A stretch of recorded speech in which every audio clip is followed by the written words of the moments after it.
है। ये जो पल हैं बड़े भावनात्मक पल हैं, इमोशनल होते हैं। और मेरा अद्वितीय से क्या रिश्ता है?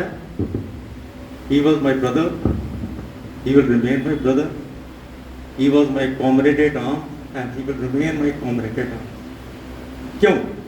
मैं आपको दो चार चीज़ें बता दूं। मेरी और अद्वितीय में क्या कॉमन चीज़ें हैं।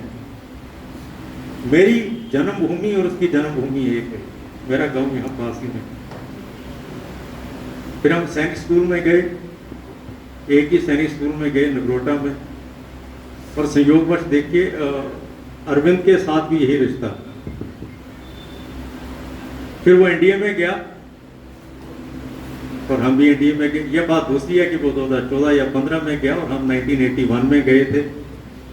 33 साल का अंतर है।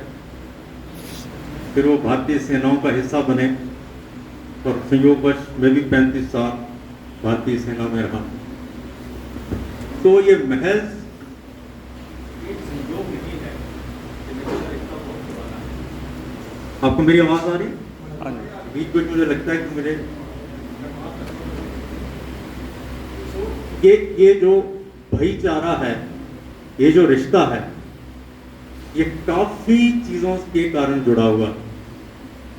लिहाजा जब मैं आपको बोलता हूं कि मेरी आंखें मुझसे नम थी, आज भी जब प्रतिमा का हम अनावरण कर रहे थे तो मेरी आंखें नम थी।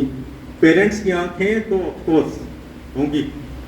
तो इस भाई को, इस कॉमरेड एट आर्म्स को, इस ब्रदर को मेरा शत नमन। मेरे लिए बड़े मान सम्मान